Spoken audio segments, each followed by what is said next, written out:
All right, it's recording.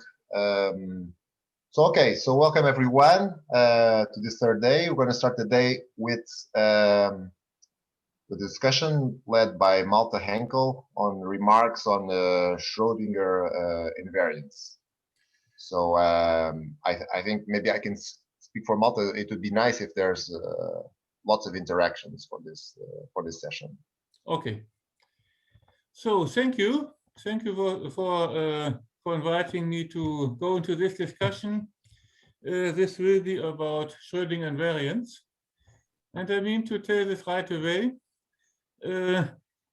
Although this looks like a slide of a seminar, it would of course be better if we can have some interchange. So I have prepared a couple of slides to be looked at so that we have a basis to talk about. And please do interrupt, do ask questions. What I have here is a skeleton for discussion. It's not meant to be a totally polished seminar. So what I think, to get us going, I shall begin, make a few remarks on physical background where something like Schrödinger invariance, sort of non-relativistic conformal invariance, can arise, what the Schrödinger algebra is, a few simple predictions on 2- and 3-point functions. We shall say a few words on energy momentum tensor and so on. And in particular, one thing very important, a new aspect here compared to conformal invariance will be that we have to apply these things to a stochastic non-equilibrium system and not deterministic one and conformal one. And this then will finally bring me to the point, what are we actually predicting? Are these correlators or something else? And of course, what is very nice and convenient here, I mean, of course, you all know to some extent, but for those who have to remember a few things, I shall gladly use the very nice introduction to conformal invariance we had by Alessandro. We had in the beginning of this week, and you will see, referring back to this, there are many points in parallel and also some differences. I begin with the following. We look into dynamical scaling out of equilibrium, and by this, I take immediately the example from statistical physics. I take an Ising magnet, standard nearest neighbor interactions. We know we have a critical temperature. And from some, say, disordered initial state, I quench the system down to some low temperature, somewhere below TC, far away from TC, maybe 50% of TC. So we are really out of the critical region. And then what do you see? At some time after the quench, you will have seen the many totally disordered spins have arranged themselves into certain clusters. Black and white are up and down orientations, respectively. And when time is going on, you see that these clusters are increasing in size. So you have evolving ordered clusters.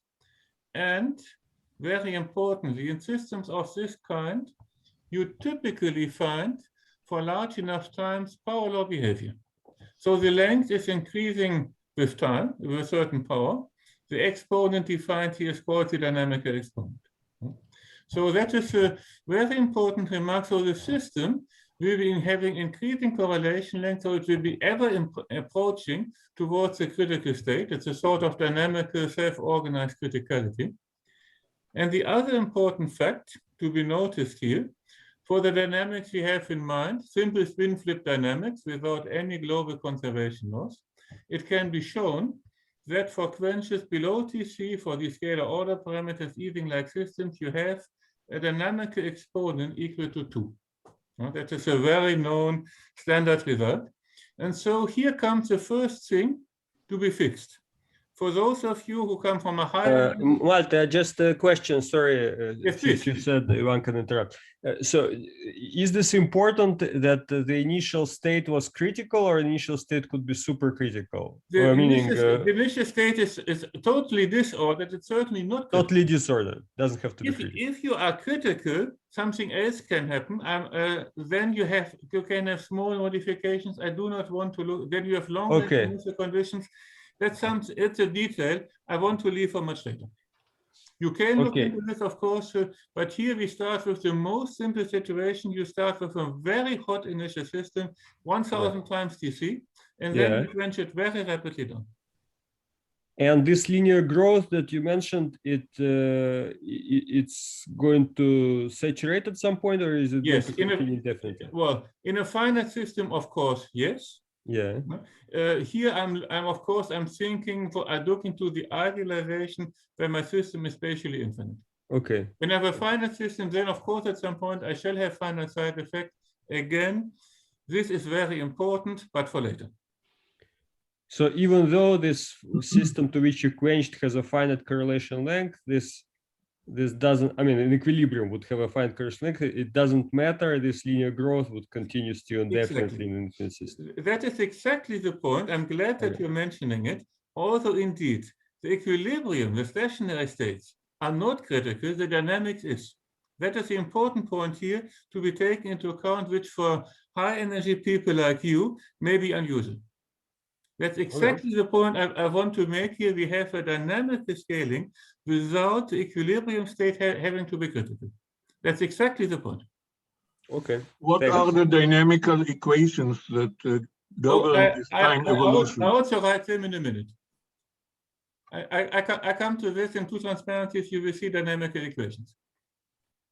Yeah? So first of all, we do the phenomenology. Say you do an experiment.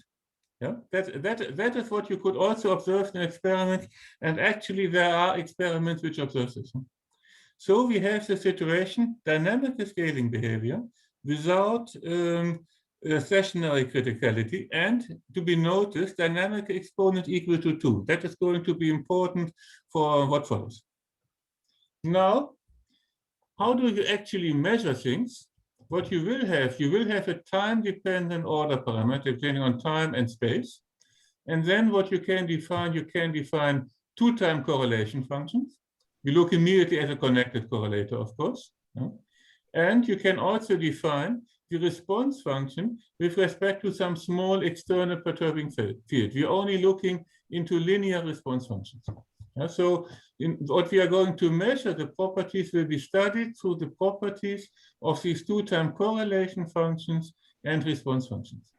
And now I show you here for illustration an autocorrelator in some Ising model where you make spin flip dynamics. You flip a single spin at a time and you do a Monte Carlo simulation, quench to some temperature below Tc.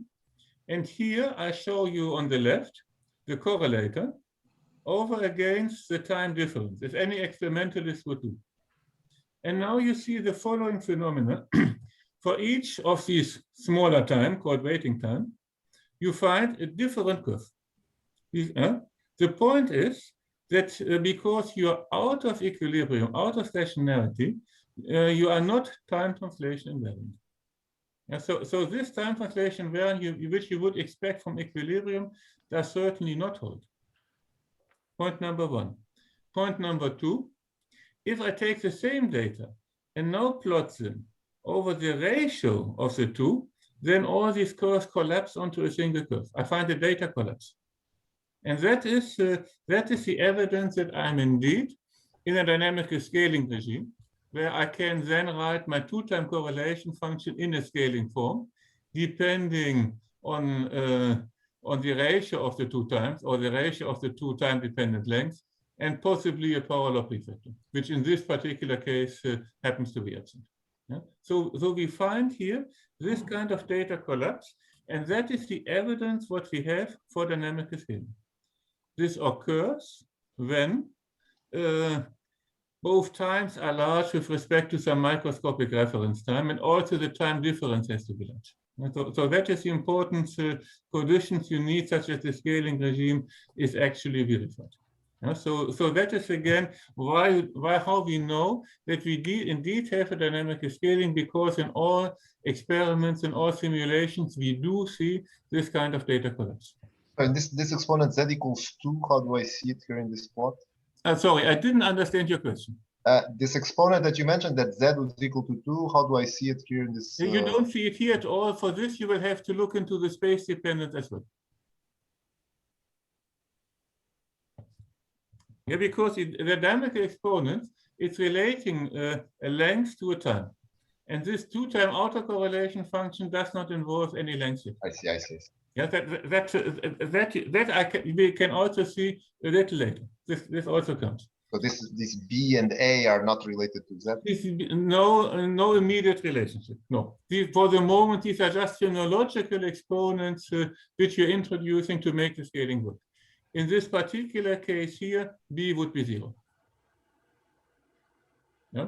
Also, you see, if you look very closely, yes, there are indeed some finite time correction here. So you see that you have to be in the asymptotic regime is indeed very important. But the point here for the physics, you have now 3 properties that you very generically find in this kind of situation. Absence of time translation invariance, dynamical scaling, and also slow dynamics. You're not relaxing in a finite time somewhere.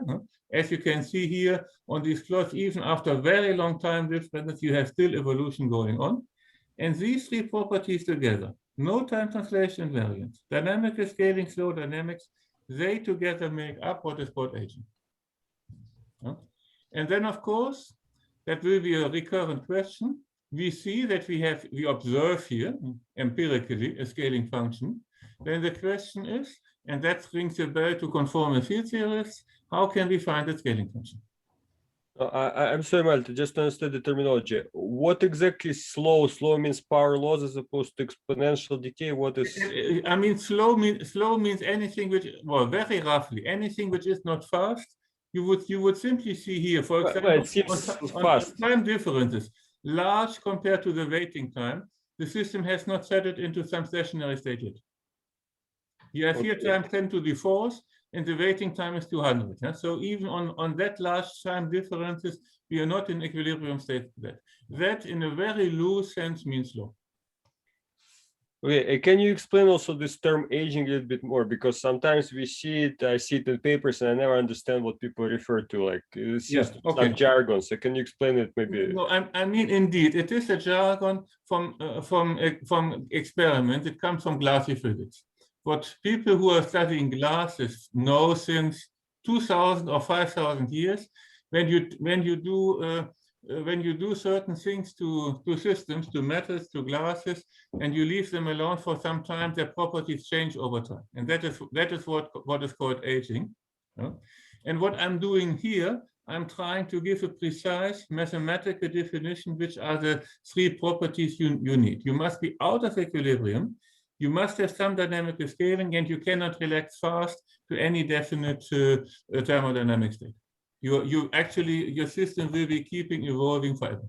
And so these things make up what I call the non-school definition of aging, where you have these 3 properties, and in this way you give to this word a precise meaning. In experimental physics in glasses, there's a lot of confusion, and people use it sometimes in different ways. Question from Xiangyu here. Hi, Malte. So here your waiting time S is 10 to the 2 for the largest curve. Yes. But T minus S can be as large as 10 to the 4. Exactly.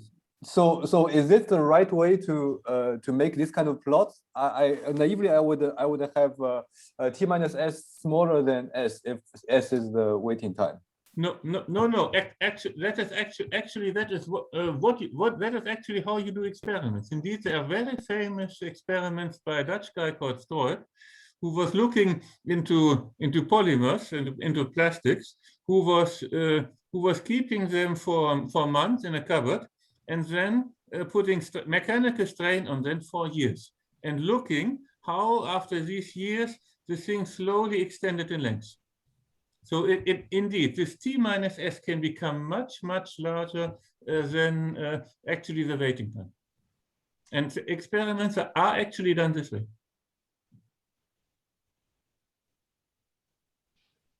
So I should not understand this correlator CTS as describing the state of the system at a time like a T plus S over 2 or something like that. No.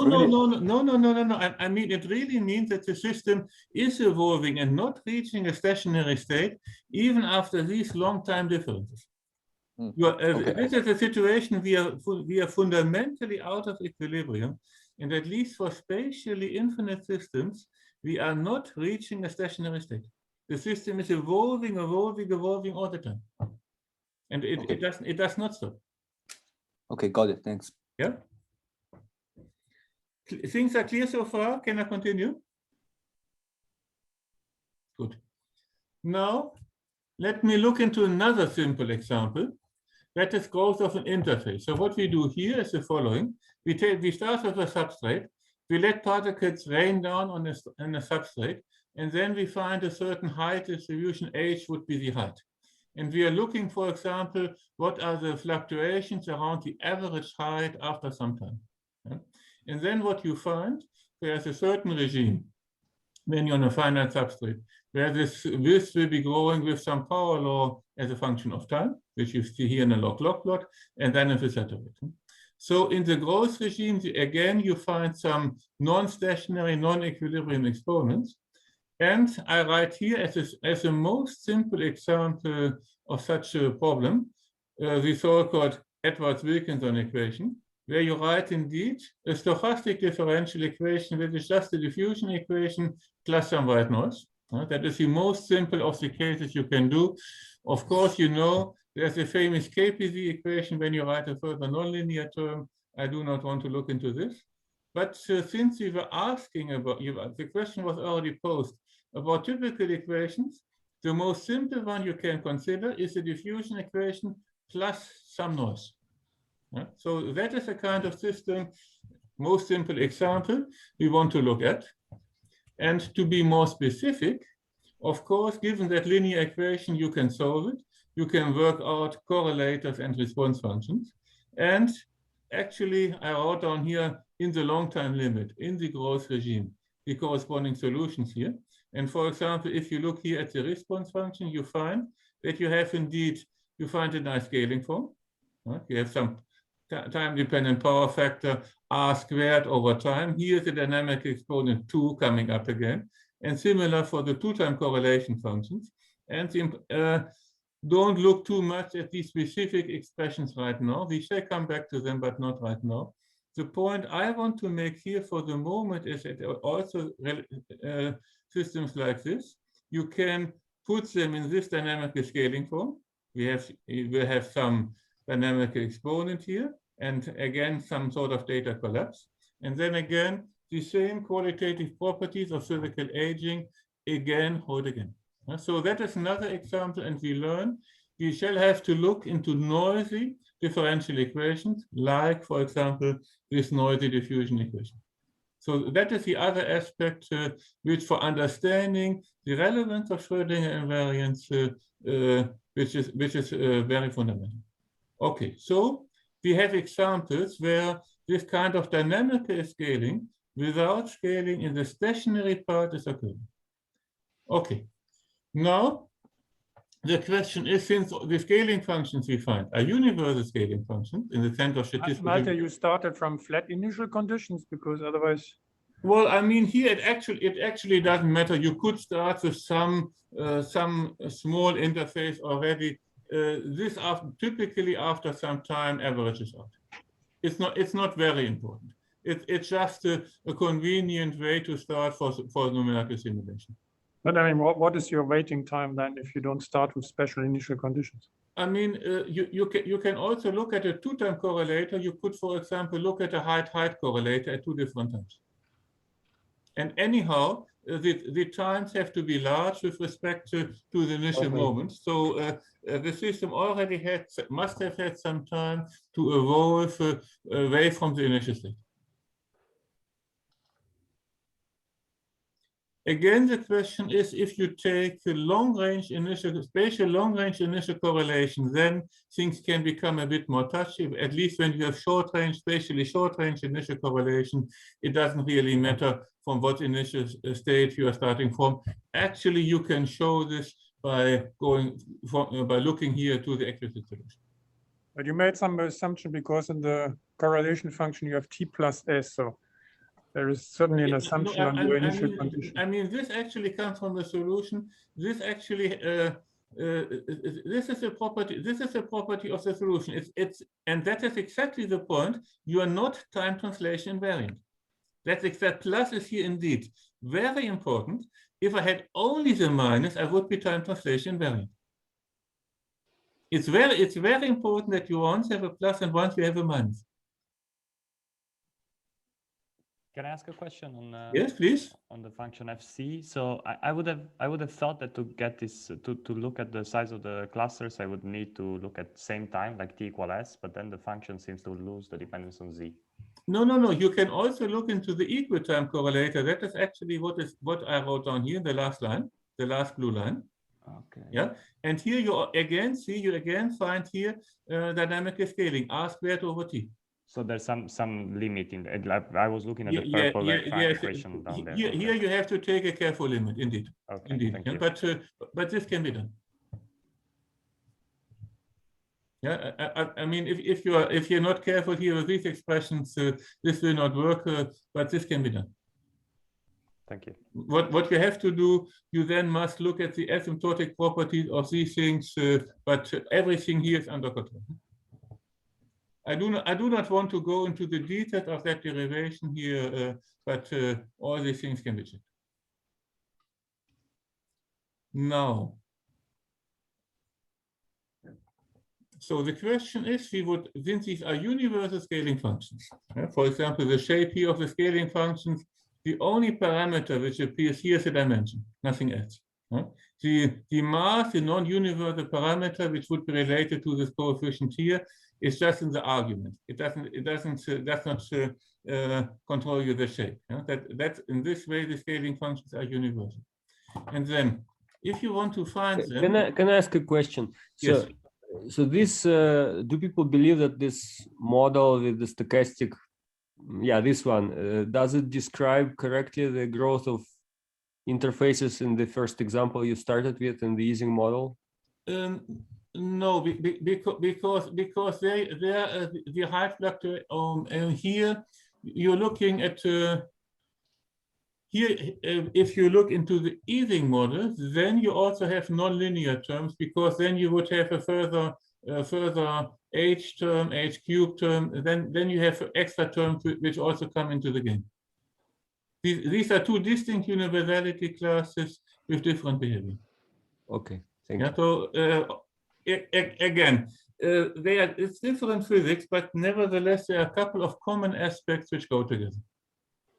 Now, I was also worried that the interface doesn't have to be, I mean, there could be overhangs and things like that. I was wondering if it's important for this.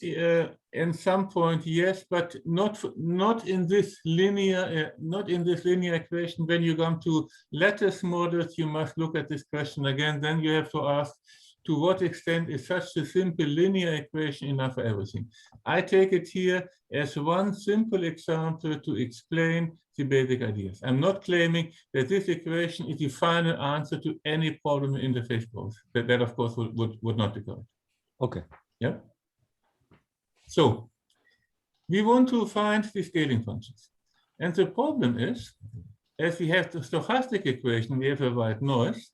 Our interface, our system in general, is coupled to a heat bath with a temperature, which means that advancing a little bit, for the diffusion equation, as we shall see in a moment, we have Galilei invariance, but this can only be made work for vanishing temperature. So there is a problem coupling a system to some stochastic noise for symmetries. And so what we have to do, if we want to understand the symmetries of such a system, we must proceed in two steps. First, we throw away the noise by hand, by decision, and we look at the symmetries of what is remaining, the deterministic part without the noise. I would act like a politician here. If you have a problem, you claim there is no problem, and then you deal with the rest. And since we are not politicians, afterwards, having understood the symmetries of the deterministic part, then we use the symmetries to obtain results about the full noisy system. So the procedure will be in these two steps. So the first step, that is what has a lot of similarities to conformal invariance, because then you can begin, for example, to look what are the symmetries of the free diffusion equation, which actually has been known since indeed a very long time. Mathematicians know that as well. In the 19th century, not all mathematicians know how deep in the 19th century it's going back. Physicists believe That was discovered sometimes in the 70s of last century. Well, okay, but anyhow, here analogies with conformal invariance come to bear. And there are differences which then from these symmetries I can derive so-called Bergman superselection rules, and they will permit me to go forward and say something about averages derived from noisy equations. That will be the outline of what's going to happen. Okay, now let's begin. Infinite dimensional time-space transformations. You know and love, of course, conformal transformations. In complex coordinates, you write them in terms of two functions, f and f bar. You know how to find correlators from this. Alexandro told us everything. For Schrödinger, we have another set of time-space transformation. For example, you can make an arbitrary transformation in time, and then you must make a corresponding transformation in space. The square root reflects the dynamic exponent 2. You can also look into time-dependent translations, and you could also add rotations if you want. So that, as we shall see in a minute, is a dynamical symmetry of the free diffusion equation. And very importantly, because we have a dynamical exponent with a non-trivial value, time and space are not rescaling in the same way. The dynamic exponent is 2 and not 1. Conformal invariance would require z equal to 1, and we don't have this here.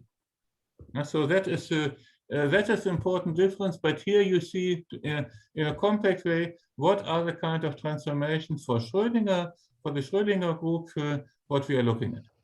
Sorry, a question. Yes. Why is it important that this is infinite dimensional algebra? I mean, for anything what I said so far, not yet, but indeed, starting from the original symmetry of the diffusion equation, you can actually extend and write the infinite dimensional extension, and when you integrate it, that's where you are. Yeah, can I ask a question? So we know that, of course, the conformal group is very rigid, and you cannot modify it easily. Well, here, yeah, I don't see. Yeah, this structure that you're presenting here is it a rigid structure? Like, for example, can you just change square root by anything else, or? No. This is no. I tried. No, I tried to do this, of course, and it turns out that it's indeed very difficult. You can write a certain classification to what extent you can change, but then afterwards to define very close groups is not so easy. Why can't you change square root by any other power? Would it still be a group? That you have a problem there, and in particular, the problem is you want to make sure that you can find quasi-primary or primary scaling operators. No, but that's a separate issue. We are just discussing a group theory question. I mean, if you don't care about this, then indeed this can be done. And I could write you down the corresponding transformation. That is possible. The problem is then afterwards to be able to define decent primary scaling operators. The difficulty is there. And that actually turns out to be very essential for what's following, because as we shall see, the Schrödinger algebra is not semi-simple, and so you have to deal with projective transformation. You must worry about the structure of possible projective representations. So you're saying that there are other algebras, but they don't have a nice representation theory. Well, exactly. And there is a classification theorem for these other algebras. Okay.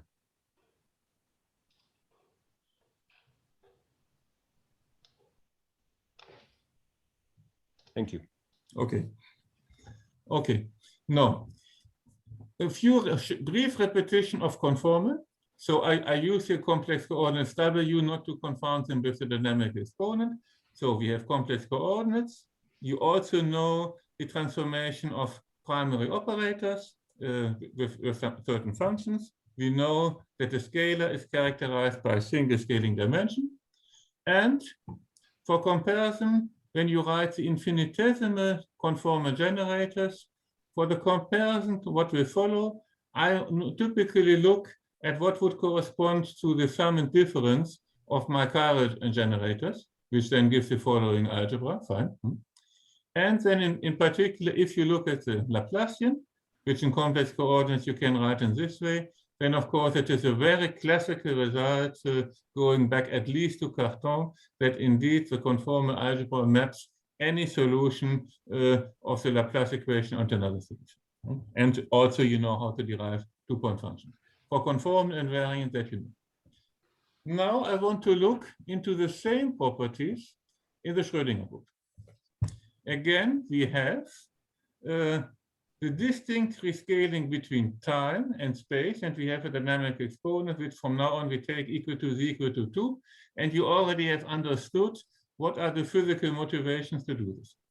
Then the finite transformations of the Schrödinger group, in strict sense, is the following.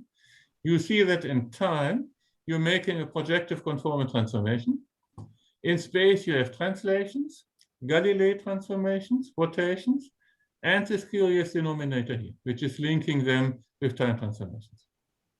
The important point is now, when you want to look into the transformations of primary scaling operators, that is the form you find. You find here, on one hand, that's exactly the derivative term which we know from conformal invariance. And because the Schrödinger group is not semi-simple, we find this extra factor, a so-called mass term of this structure here. So, and this form is indeed fixed from a representation theory. So, Malte, just a sec. I'm a bit lost. So you're saying in your last equation you take general beta of t, but in fact you are saying that you are not going to take a general. You are always going to just restrict it to be. Well, I mean, when it comes to the invariance of the diffusion equation, then I shall remain with the finite dimensional subset. In many cases, however, you can immediately generalize to the infinite dimensional extension. Actually, I write here because also it's shorter to write immediately the infinite dimensional extension. But are there any systems invariant under this infinite dimensional extension? No. I mean, I use this here because it allows for much more compact writing. Okay. That's exactly the problem to find infinite dimension extension in physics. That is an open question. Okay. Yeah. So, but the important point already, and there are things to be understood already about this one. So we have a scaling dimension and we have a mass. So these are the two numbers which are determining the properties of my scaling operator. And of course, these are the quasi-primary or primary operators. I'm not talking about here what would be happening to derivatives and other things. Now, again, you can write down here the corresponding infinitesimal generators. Here they are. And you see you have changes in time, in space, and you have two terms, one related to the mass term, the other related to the scaling dimension. And you can then immediately, for the infinite extension again, write the corresponding commutator relations. So the first relationship is indeed what you all recognize. Then you also see the Y generators put in together into a family is a chiral field with dimension 3/2, as you would say in conformal language. The M generators can also be, which are phase shifts, can also be organized into a chiral field with dimension 1. And here you have a theorem about possible central extensions. In particular, that you see here nothing means there are no possible extensions possible. So the whole thing together, infinite extension, is called the Schrödinger-Virasoro algebra by now. And the Schrödinger algebra, by this we mean the maximal finite dimensional subalgebra. So that is exactly, that would be the SL2 times SL2 in conformal invariant, and this would be Virasoro times Virasoro. Okay. What do these generators mean? First of all, we look into the time and space transformations. We have time translations, we have space translations, we have dilatations with a dynamic exponent 2, that is the 2 here. We have Galilei transformations, time-dependent translations, And we have the so-called special transformation. So the t squared dt, that is something which you remember from conformal invariance. That is how you have to transform space in the corresponding way. Now, because the Schrödinger algebra is not semi-simple, we can have non-trivial projective representations, which means you have extra phase factors, which then lead to extra term in the generators, as we have it here. The Galilei transformation gets an extra term. The special transformation gets an extra term. I can also introduce an independent phase shift. Yeah. And indeed, here we have a central extension. If you wish, so the M0 acts indeed here like a central extension. You can have this again because Schrödinger is not semi-simple. And then finally, in the last step, you will then add the terms about scaling dimensions, which enter into the x0 and into the x1. So that is how you understand the various terms as they appear in these generators. Okay, here for your consideration at leisure, here are some effects on the transformation on time or space of some Schrödinger transformations. And also sometimes it is useful to look at the algebraic structure in terms of a root diagram. Here the one-dimensional Schrödinger algebra is a subalgebra of the complex Lie algebra B2 in the Cartan classification. So indeed, vector addition in these diagrams represents commutators. So that's a very nice way to see that indeed the structure here is indeed a closed structure and cannot be trivially extended. And now let's look into symmetries. Let's come here. Let's look again at the Schrödinger operator, which means S phi equal to 0 is the diffusion equation. And then we can, that is the Schrödinger equation. I could also say it's the noiseless part of the Edwards-Wilkinson equation. In any case, we are looking at this. We are looking at what we called before the deterministic part. And then, of course, what you can show is this Schrödinger operator with the generator of my Schrödinger algebra has the following commutator relations, which you can work out. And then in particular, you see that either it simply commutes as a Schrödinger operator, so that's a symmetry in the classical way, or it reproduces Schrödinger plus possibly something. That is, we have the following statement. If we have a solution of the Schrödinger equation, and if that solution has the following scaling dimension, then also the transformed solution, the transformed function, will be again a solution of the Schrödinger equation. That is again the same statement as we had for the Laplace equation. The finite dimensional Schrödinger algebra maps solution onto solution. But that is only a statement which is true for the finite dimensional Schrödinger algebra, not for Schrödinger zero. So that is here the Schrödinger symmetry of the diffusion equation. Then, having this symmetry, you then want to find what are possible two-point functions. So we are forming a two-point function in the standard way, depending on time and space. Two objects, phi1, phi2.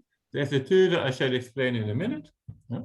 And then we say, okay, covariance under Schrödinger transformation, these are primary operators, so the corresponding generators acting on this thing should always be 0.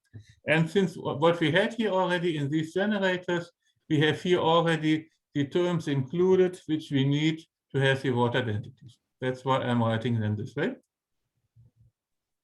And then we have trivially time and space translations with obvious result.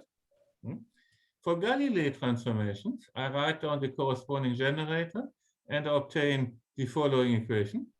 And now, because we cannot stand any reference to any of the particular coordinates because that would be in conflict with spatial translation invariance, I obtain here now two conditions. That is important because this first condition will say me something on the form of my function. And this one provides a further selection rule, a so-called Barkon-type selection rule, which means that the sum of these two masses here has to vanish. And that looks strange. That looks very strange indeed. And there's a point here. Galilei invariance I cannot realize with real fields. I need complex fields. And that's why when you do these things, normally you start with a complex field. In statistical physics, that is not useful, and therefore we must replace the complex conjugate by something else. Actually, as it turns out, in stochastic field theory, there is a natural complex conjugate. When you use Janssen the Dominici field theory, there's a response field, which this will take over the role of the complex conjugate of the order parameter, in the way that the mass of this response field is formally negative, while the mass of all physical fields are positive. And so, Malte, sorry, yes. Can you explain better what is phi, the field? How do you define a field phi? Yes. Okay, the phi is the order parameter field. That is the coarse-grained continuous description, say, of the mechanization depending on time and space in my Ising model. Yeah, in terms of the algebra, I meant. In terms of the algebra, I mean the algebra, the phi would be a quasi-primary or primary scaling operator. Again, very much analogy with the mechanization in the equilibrium to the Ising model. Is he annihilated by any operator of your algebra? I mean, yes, the mechanization, that should be the lowest one with the smallest dimension. Yes, that is what I would expect, yes. But you know, we are still standing here at the level of global, that would be as you had conformal invariant in the 70s. You are looking at global conformal transformations, and you're looking at the quasi-primary operators, what you have, and you try to understand what are their 2 and 3 point functions. We are standing there. We are not going any further yet. Yeah, but I mean, I meant the analogy with the usual conformal group, where the primary is defined to be annihilated by the special conformal generators, right? Very clear definition, no? With some eigenvalue, with some scaling function, with some delta of the dilatation operator. So there is not a close analogy here. There's not a close analogy, and things mathematically happen. I mean, for example, that's one of the deeper results from mathematics. It seems to be very difficult to have any kind of cut formula. Mathematicians looked into this and they obtained a negative result. Okay, thanks. So there are problems here which are not fully sorted out. No, but I'm sorry, Malte, we are talking here about something much more elementary. You showed us this, you gave us a derivation saying that this 2-point function has to satisfy some differential equations. Yes. Mm-hmm. In the usual relativistic conformal field theory, these differential equations, they don't come out of the blue. They come precisely from assuming that primary acted upon by generators satisfies certain equations, one of which is K acting on the primary is equal to 0. No, but this is exactly what I'm doing here. Well, that's not exactly. This equation is a consequence of some other equations that you may have written, but you have not written, saying that generators acting on phi equals something. No. I mean, what I do here, I make here a small shift in notation in the following sense. I go back here to these generators. The terms you have here, these are the terms when you write a water identity, you normally write to the right-hand side. And what I do here, I include them into the generator. Yeah. And then what I can say, simply these generators with these transformation terms included, acting on my 2-point function will vanish. That is the mathematical equivalent of the water identity. There's a practical reason why I do it this way. In particular, when you want to find these things, then the fact that you want to have a closed algebra, the closure of the Lie algebra tells you what are the terms I can write here to maintain a consistency with my Lie algebra. No, but Malte, I have absolutely no problem with these equations. These equations are totally okay for me. It's just I don't see, out of many equations that you have written, there is one equation, as Marco Sironi points out, that we don't see, and so we get a bit thrown off balance. That equation would be xn with some indices acting on phi at 0 equals something, equals 0 perhaps, or for certain n. Of course, you have to put phi at 0 to get something interesting. Is there such an equation? No, I mean, so what you want me to write is some equation for a field operator. Yes, this indeed I did not write down explicitly. I write immediately what would be the corresponding water identities which follow from this. Wasn't there a finite form of the transformation of phi at some point in the slide, the one which had where first the mass appeared? The finite form of the transformation. Right, this one. I think probably this is written here. Yeah, we want to. Okay, so what is being asked, I think, is the infinitesimal form when phi is evaluated at 0 of this. I mean, when you go to the infinitesimal form, that's in an infinitesimal generator you get from explaining. So let's now take this equation. So what you do here, you write beta equal to t times epsilon t to the n plus 1, and you do the expansion, and that's the infinitesimal generator you find. Okay, great. So as Slav is saying, then we could take here t and r equals 0 and see what survives and what scales. Yeah, exactly. So this term with the m here. That's exactly the term we have here. And the x here is a scaling dimension term, and the other two is the transfer changes in the coordinates t and r. So it's indeed coming from this expansion. So then at least at the positive modes, it seems to be similar to Virasoro, right? The positive modes want to annihilate the field. Indeed, that should be very similar because you have here Virasoro algebra. Indeed. The problem is then if you can also from derives, you can get further raising and lowering operators, of course. And that is the whole algebraic structure you get from there, and that seems to be different.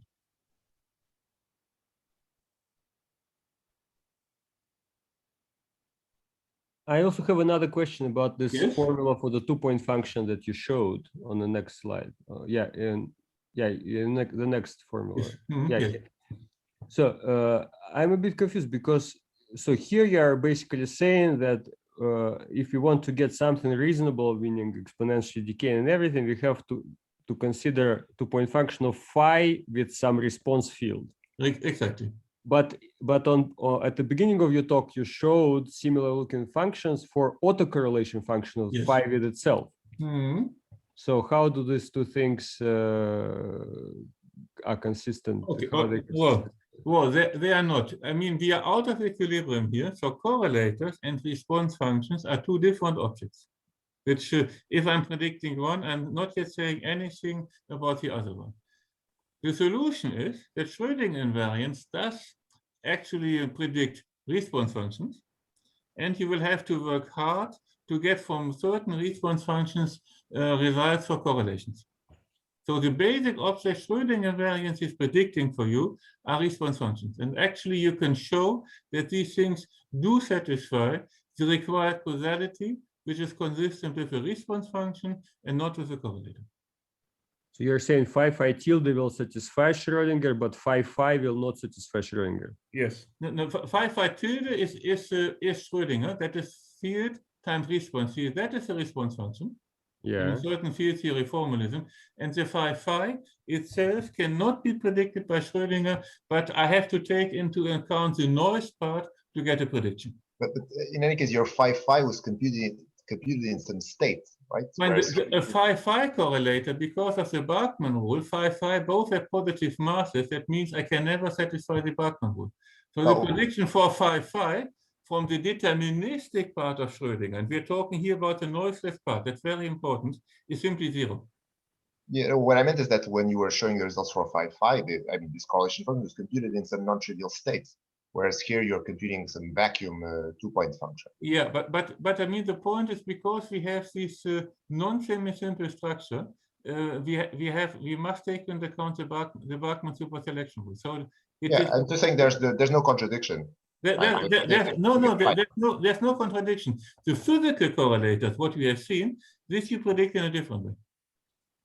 But they're not. Actually, I see a contradiction because how is this possible that some correlation functions of the theory are invariant under Schrödinger and some others are not invariant? Because when you say it cannot be predicted, basically it means that it just if you just plug into this formula what you see experimentally, it's just not going. It's going to be. No, the point is the following. Remember, I was showing you at some point. I'm going back here. We have a noisy differential equation. Okay. Yeah, the noisy differential equation does not have any symmetry. In particular, it does not have a Galilei symmetry. The noise is destroying it.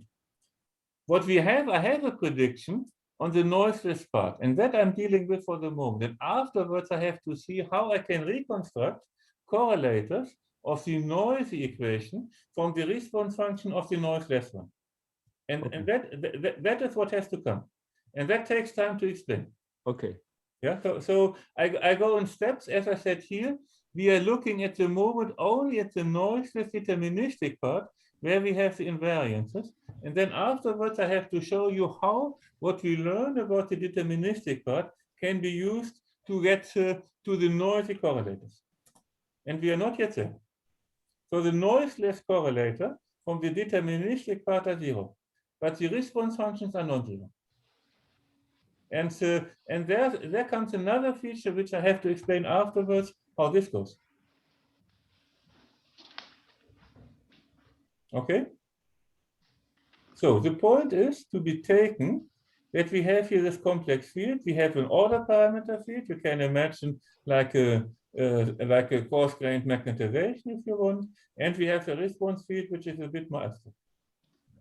But this feature to be taken, and then here you see we find the nice exponential. Okay, then we get then by looking dilatation, the prefactor of course will become a simple pole, and then finally, if you take the special one, you end up with the constraint which looks familiar to you, namely that the two scaling dimensions have to be equal. So that is in this way things are very much as you know from conformal. Similarly, you can also derive 3-point functions. The 3-point function, again, we need Barkman rules. So you can either take 2 phi's and a phi tilde, or you can take 1 phi or 2 phi tildes. Again, you will obtain a Barkman superselection rule. And then you obtain certain exponential factors. These power-like factors you remember very much from conformal invariance. There's a factor 2 here because of the dynamical exponent. And the one new element is, what you can show, there remains for Schrödinger invariance already on the level of the 3-point function, a scaling function which is not determined. Now, so in contrast to conformal invariance, where you have one generator more, where that 3-point function would be fixed. In Schrödinger, for Schrödinger invariance, no, and you need something else to get them. At least not for the finite dimensional subalgebra is not enough to fix this function for you. So this already occurs on the level of the 3-point function. It's a new feature of Schrödinger invariance. Okay, let's compare what we said so far on the 2-point function, response function, which has this exponential form, you have this power law form. That's what we got so far. And now let's compare what we know about physical system. In the Edwards-Wilkin equation, nor the Schrödinger equation, that is indeed the exact solution. You can simply identify parameters. You read off what is the correct scaling dimension. Perfect. Yeah? That's no miracle that comes from this. So we make here the prediction of the response. We don't worry here about the noise. Why we can do this comes. We get a perfect agreement. Then the other case I want to look at is again into Ising model, Glauber model with single spin flips. We know we have the dynamic exponent too. And we now look into Glauber-Ising models and 2 and 3 dimensions. So the point is also I use the free diffusion equation to get this representation of the Schrödinger algebra. It also applies to models which are certainly not described by free fields. And this is what I want to show you here. Now, what you do, if you want to measure numerically response functions, actually you look into a time integrate response function because that is numerically much more easy to study. You're also averaging over much of the noise. So you integrate your response function over the second time from 0 to a waiting time. That is what is called the thermoremnant susceptibility. And again, from the scaling of the response function, you can derive the corresponding function here. That's a certain hypergeometric function, which can be worked out.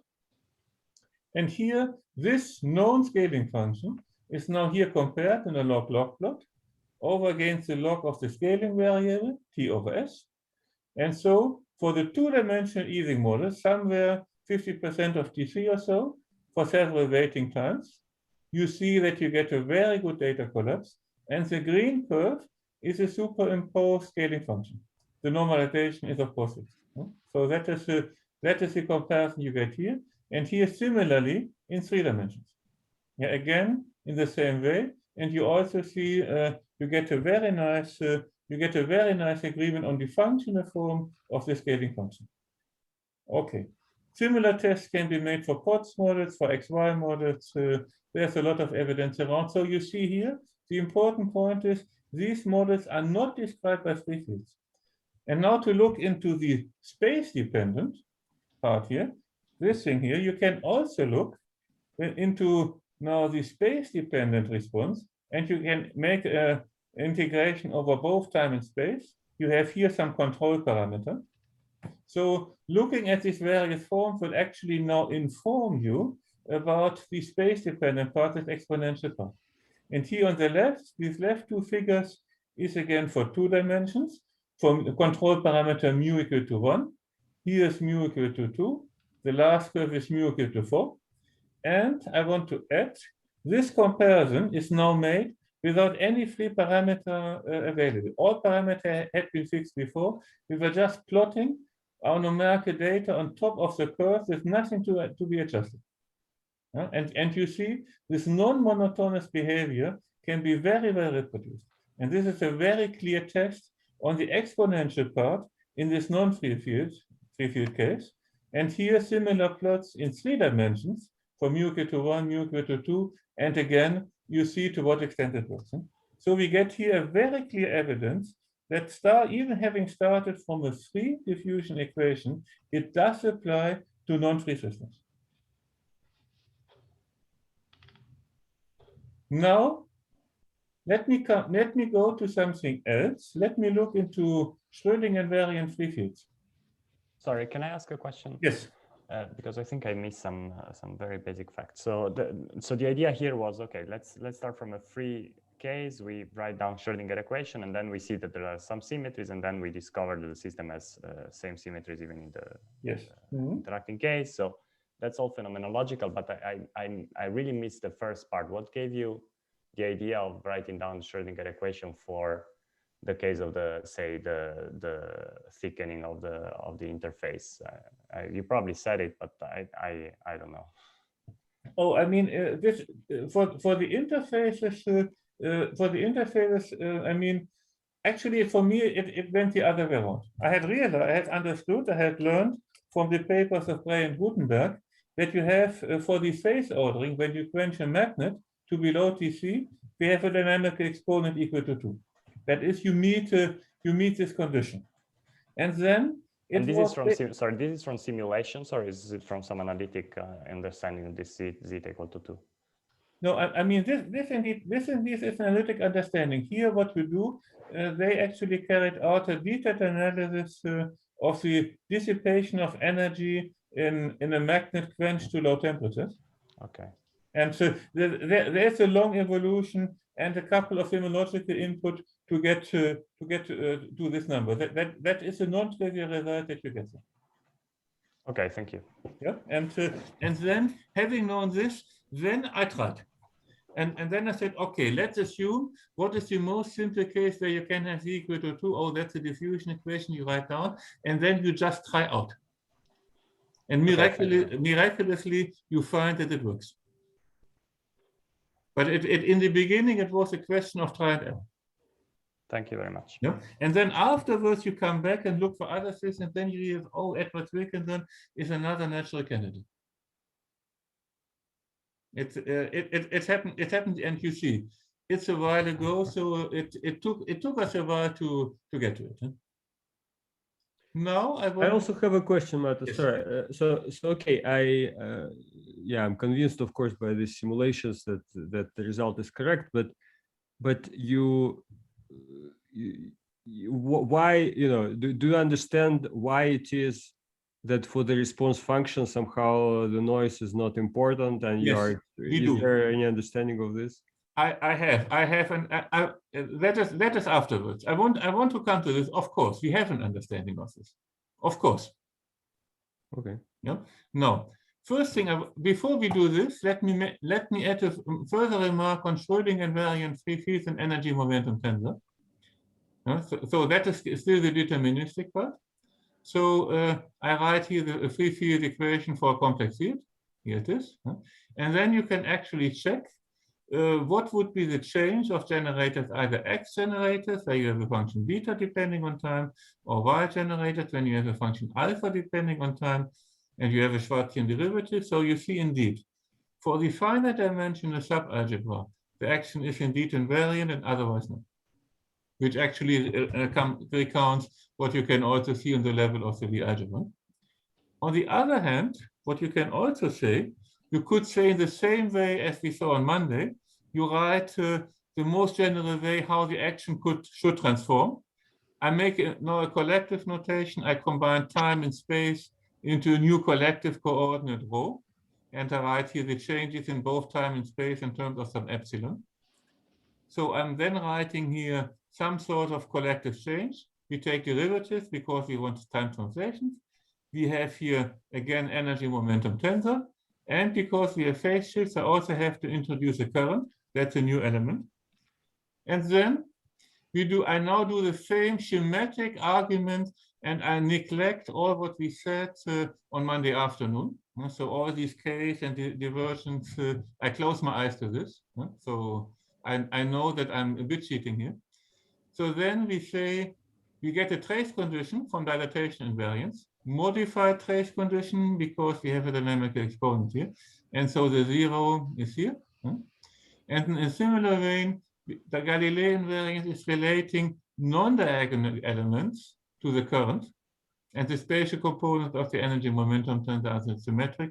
And then indeed you can check that in this way, the special invariance indeed follows. So then we're gonna get this meta theorem, let's say, that Galilei transformations and dilatations essentially together imply special Schrödinger invariance, in very much analogous to what we have seen from conformal invariance. Yeah? Okay. And then you can also write canonical energy momentum tensors, and you can improve them, and then actually derive, at least on the classical level, energy momentum tensors and currents. All these things which we discussed on Monday can be repeated. Now I want to come to what things which you have already been asking for. Stochastic field theory out of equilibrium. So in principle, what we should write is some sort of Langevin equation. We have a time-dependent part over the Langevin equation. We have, say, a Laplacian from nearest neighbor interactions, some self-interaction, and a noise. And the noise we say Gaussian, for example. And the problem is, these Langevin equations do not have any non-trivial dynamical symmetries, as we already said. So that Galilei invariance is broken by the interaction with the thermal bus. So cosmologists know that when we look at the cosmic microwave backgrounds, we see it's not isotropic because the Earth is moving with respect to it. And what astronomers do, they actually subtract off this anisotropy before you finally can stare at this very perfectly isotropic microwave background. That's the same physics. Now, let's do the following to understand what goes on. In principle, if you have some observable A, you want to calculate averages. That is, you will have a functional measure. You will also have some measure of your noise, some Gaussian probability distribution, and then you will have to put in via some delta function that you're having a solution to your equation. And then writing a functional representation of the Dirac function, you can then integrate the noise. And this will then lead you, as Janssen de Dominis has showed, to the introduction of the response field. So you have a double functional integral. And the action can then be written in the following way. You get a deterministic part we have been looking at, and you have a noise part. Whereas some terminal noise, while terminal noise, you can also have a noise from noisy initial conditions. Okay? And then, in principle, a correlator is a phi-phi correlator, and the response function in this formalism can be shown is a phi-phi tilde correlator. Okay? That is already what we used. Good. That, so far, is the standard terminology. Now we do the following. I introduce here what I call a deterministic average. That is, I take this average here, but I only maintain the deterministic part of the action. I neglect the rest one. That I can always define. And now you do the following. The statement is now, if that deterministic action is both Galilei and spatially translation invariant, then Mr. Barkman showed to us, you get the following kind of super selection rule. The deterministic average is vanishing if you do not have an equal number of order parameter fields and response fields. So you have here this delta function times something very complicated I'm not even writing down. So the point is that you need an equal number of order parameter fields and response fields. And given that, I can now show you why the comparison of the response function of noisy data with my deterministic average is justified, because my response function in principle is this average, noisy average. I now split it. I include explicitly the noise term, which only depends on phi tilde. Look here at the structure. The noise term only contains phi tilde terms. I include it here into the action, then I write a deterministic average. And then what I do, I expand this exponential to any order. And I see, since I have a phi tilde, it's only the constant term for this one here which survives. Everything else is killed off by the Barkman super selection rule. Which means my response term is exactly equal to the deterministic response. So what I have here, this R0, that is the thing I was calculating for my Schrödinger invariance. And by this argument, I know that I have the right to compare this to my noisy data. This is what I simulate, or which I calculate for my noisy Schrödinger equation, Edwards-Wilkinson. That is what I'm calculating. That is what I'm computing in from Schrödinger invariance. And so for response functions, that is why I have the right to make this comparison. So that is the justification for the response function. And I think that answers the question we have been keeping asking several times and with a lot of reason. But Malte, this is a perturbative argument. If you apply this argument, you will, for example, obtain, aren't you going to obtain that the 2-point function of phi-phi is 0? The 2-point function of phi-phi, I look into the 2-point function of phi-phi afterwards. This is here for the moment phi-phi tilde, and this is perturbation at least to any order. It's an arbitrary order. But of course, you could say it's perturbative. But at least to any order in perturbation theory, that is correct. Okay. Yeah? Now, I want, of course, you're asking for this, you want correlators. Of course. And now we do correlators. The correlator is a phi-phi correlator. I do the same thing. I include the noise party. And I look at the deterministic average. And then I see I have 2 phi, so I need 2 phi tildes come down here. And that is, I look again at my structure here. I have either phi tilde here, or I have 2 phi tildes here. Yeah? So I shall find 2 terms. Either I get a term which is related to the initial noise, symbolized here by the initial width of my noise. That's the initial noise. And that actually is important when I do phase ordering, when I take an Ising mode quench down to low temperatures. And then I have here what you see. I have here a 3-point function or 4-point functions, noiseless. So that is again a certain higher noiseless response functions. This in principle, I can see to what extent can I find this from Schrödinger invariance of the deterministic part. Or I take the terminal noise that I have here. That's another deterministic response function. I have to do certain integrals about it. And so I get now these 2 terms. And so what I can then try to do, I can now try to look at what are the contributions of such terms and see what they are giving. So that is the way I'm going to find correlators. There will be 3 or 4 point functions as you want to consider this. That is the strategy you're doing here. Of course, we have the problem that if I look at 3-point functions of this sort, this is not completely fixed. It still contains an unknown scaling function, so I still have a problem how to obtain a concrete prediction for the 2-point function. One thing for this, which you think are good enough, you can already show when you look at the power law decay of these functions, that is indeed the same as the one you would find for 2-point functions, which agrees again with arguments Bray was putting forward on completely different ones. We have a way here to re-derive it and prove in a different way another way. But the point is here, by this infinite order perturbation, we see that from the whole perturbation series, at most 2 terms remain, and these are things you can then try to understand how they're getting along. And let me make it more specific. Let's look into autocorrelation functions. For phase ordering, when I have 0 temperature, then I find this function here with a certain scaling function related to my 3-point function in this way. Or I could do interfaces when I get to another expression to this point, and I still have to deal with this unknown function. For free fields, one knows that this is a simple power law, okay, and that would reproduce Edward Wilkinson, for example, you could say. But I give you another case where things actually can be carried out. Let me look here at the equal time correlator now, when I take the 2 times equal. And here, there comes another feature into the game.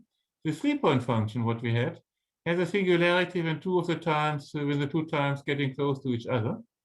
And then what you do to get rid of the singularity, you say, well, you would probably expect that my scaling function depends on a certain power, and then we fix this power omega such that the singularity is actually cancelled, or else you rederive a Ward identity for this thing and do the calculation, the end is the same.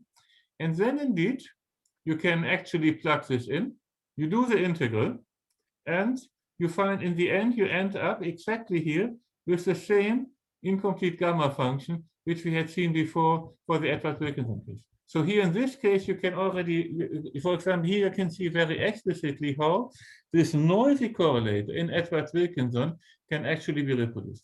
And of course, with the same identification for the scaling dimensions which you had for the response function. So here in a way, here in one case, it is actually possible to complete this the story and actually show you how you can get to really predict correlators.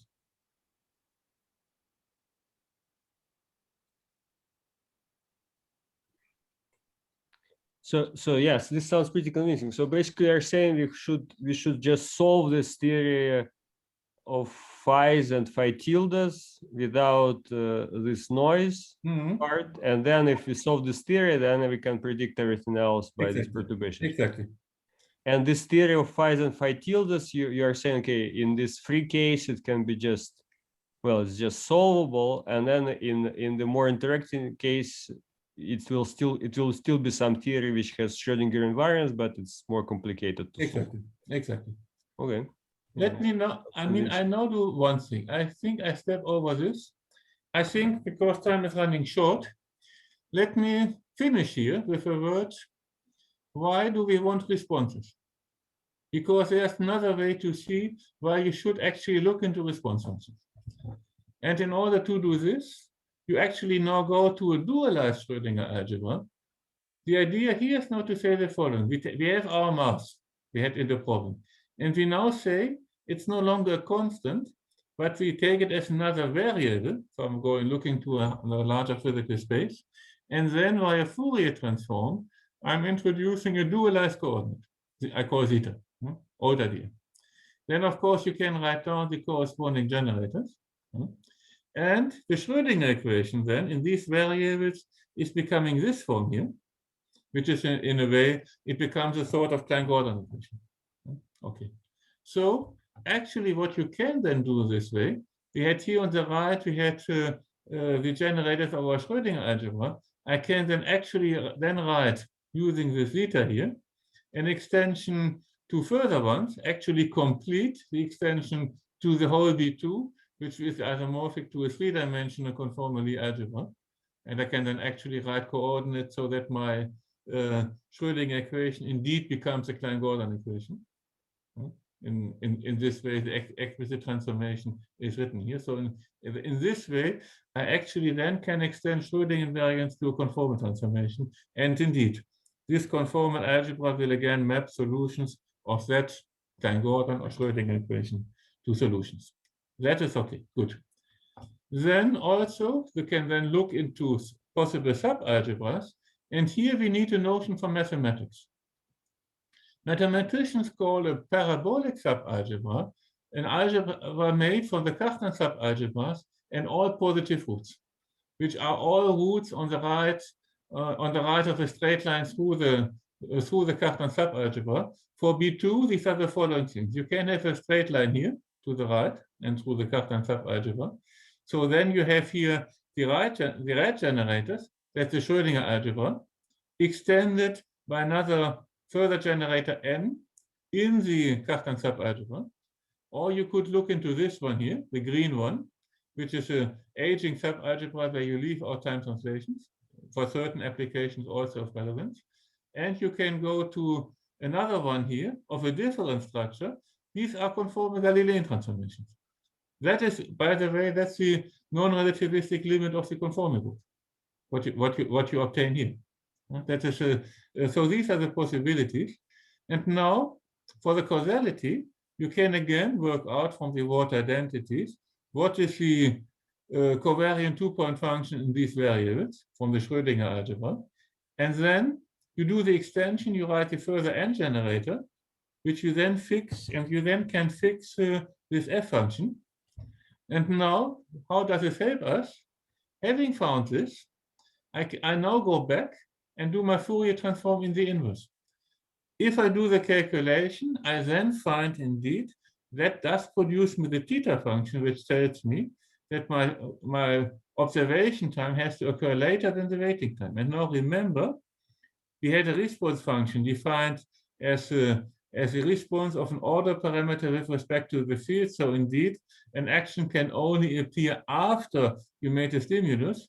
So this theta function indeed tells us, yes, the objects we have been predicting here must indeed be causal. They can never be correlators. Correlators would be totally symmetric in the two times, and it's here maximally unsymmetric. So indeed, what we are finding here, we have now algebraic way to showing that indeed what we have been predicting have been response functions.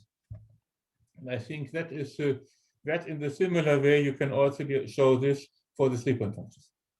So that is to close the argument to say, okay, we also have an algebraic way to actually showing via this dualization that indeed what we are finding from Schrödinger invariance alone are always response functions, and correlators have to be added by including the noise.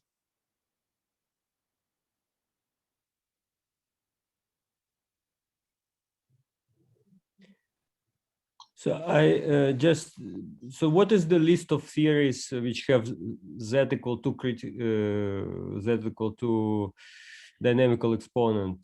I mean, just the so that you have some work in mind.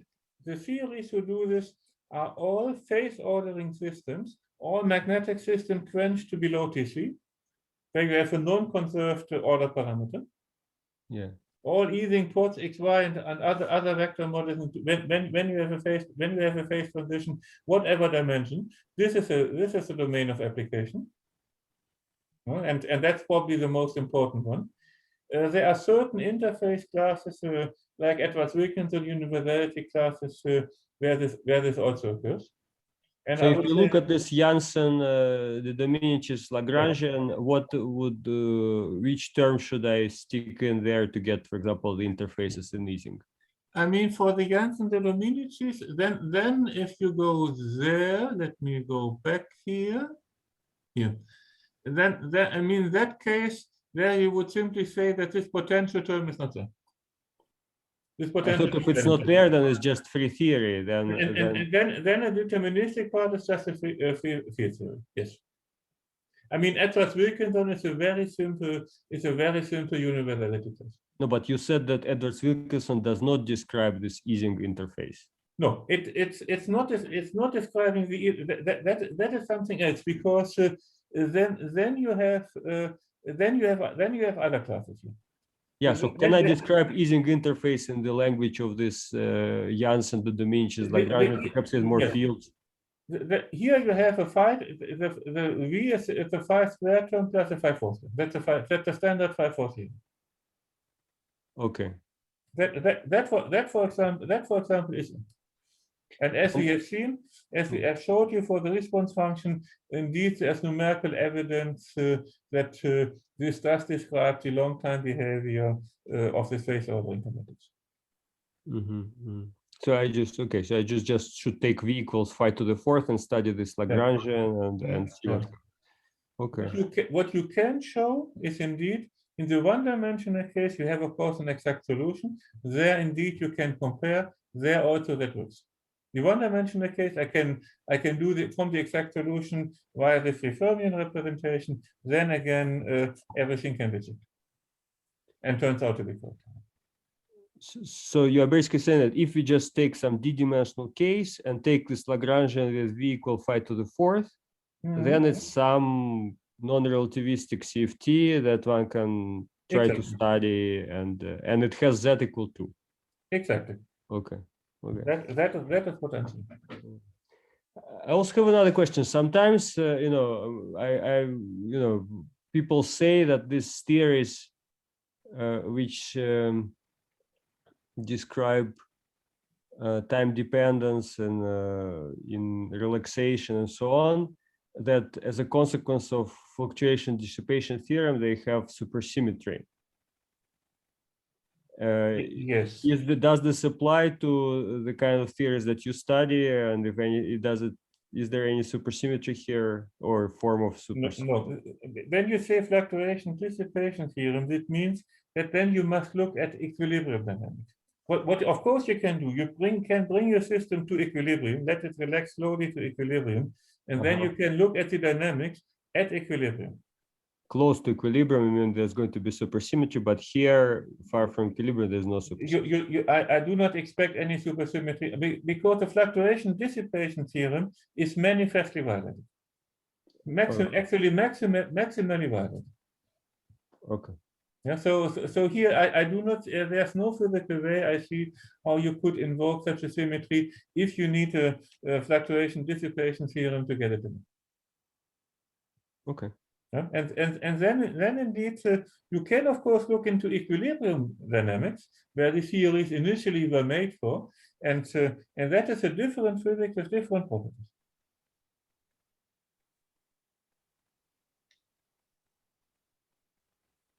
But then of course the dynamical exponent is no longer equal to 2.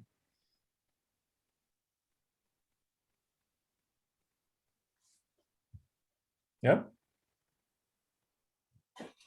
There is a comment in the chat. I don't know if you want to make it. So he says, I think if we take V equals 5/4, what you get is equivalent to attractive bosons. In D equals 3, Schrodinger invariance is broken to discrete scale invariance due to Efimov effects. No, sorry. Somehow I just didn't understand your question. If you go to chat, Malte, there is a question in the chat. It's in the bottom of the screen. Oh, let me see where that is now. Ooh, where is this now? Well, if you like move the mouse to the bottom of the yeah, I try to find it, but to the zoom, you have to go to the zoom window. Yes, I was okay. Where is my zoom window? Here, but I just have a sign in. It's probably, I think I cannot get there because I'm sharing the screen. I probably have then to unshare the screen somehow to be able to get to this. Let me see. Yeah, it's complicated, but maybe no, Miguel can. Maybe here if I click here. Let me try something. No. Slava, maybe make a second attempt on reading the question. Yeah, it's probably going to be Yeah, okay. Yeah. So the statement view is, I'm going to read. I think if we take the potential V to be 5/4, what you get is equivalent to attractive bosons. In D equals 3, Schrodinger invariance is broken to discrete scale invariance due to the Efimov effect. Okay. I mean, here It's repulsive bosons. It's not attractive, standard 5/4 theory. I must say this Efimov effect is something I'm not familiar with. I do not know what to answer on this. Well, you can just study the renormalization group of this effective action. And what is found in the literature is that there is, well, 5 to the 6 interaction becomes relevant. And the, well, Schrodinger invariance is broken down to some discrete. Okay. I mean, okay. But if that is so also out of equilibrium, then at some point this should show up in behavior of the response functions and or correlation functions, which so far there's no known sign, there's no evidence on this. Yeah, so I don't know, maybe, but well, in the literature of the, I mean, non-relativistic attractive boson systems, it is very well known, and well, this is a little bit different because now field phi is real and phi tilde is real, but in the case of the attractive boson, you have to treat phi as a complex field. Yeah. But people have studied the, well, in this sense, it is also known as the dynamical renormalization group or whatever. But the people have studied the RG of these systems and show that you have the limit cycle RG in D equals 3, and the fixed point is not Schrodinger invariant. Okay, I mean, is this at equilibrium or out of equilibrium? What you would? This is just a study of this theory. Well, this I mean RG of this functional integration. Okay, I mean this RG study I do not know. We will have a discussion in the discussion channel on Slack. We will open a thread and then people can post references there. Some reference for this. Yeah. Okay, it's something to be looked into. I do not know this.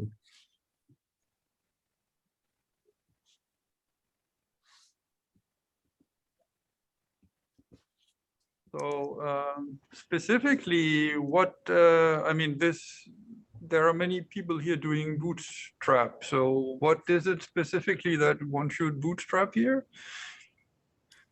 I mean, here the question. I mean, for example, one of the things which would be useful to see: can you use the infinite dimensional symmetries to extend this to get information on these 3-point functions? That is one of the big open questions, which could be where maybe information from a conformal bootstrap could help. The finite dimensional subalgebra is not enough to. It just tells you that the scaling function exists, and that's it. Yeah. So, is there a notion of short multi where particular 3-point functions allow you to do better and impose constraints to fix this function? I'm wondering because the Schrodinger algebra looks a bit like the n equals 2 super Virasoro algebra, just that the spin 3 half modes commute instead of anti-commute. Yeah, I mean, then if you should have a supersymmetry in there, then of course you could hope that supersymmetry should tell you more. Sure.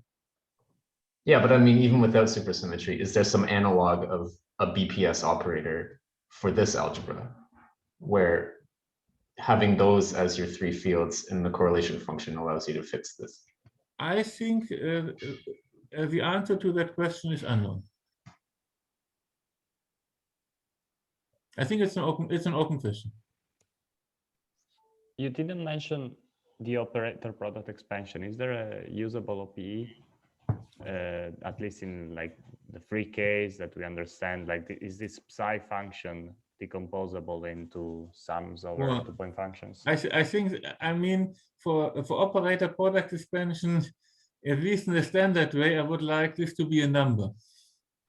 And so that then we would have to see how can, what do I do with operator product expansions when these still remain functions? That is one of the difficulties you have here. So maybe more specifically, the question would be, what, suppose I gave you a 4-point function. Mm-hmm. How would you decompose it? What are the rules?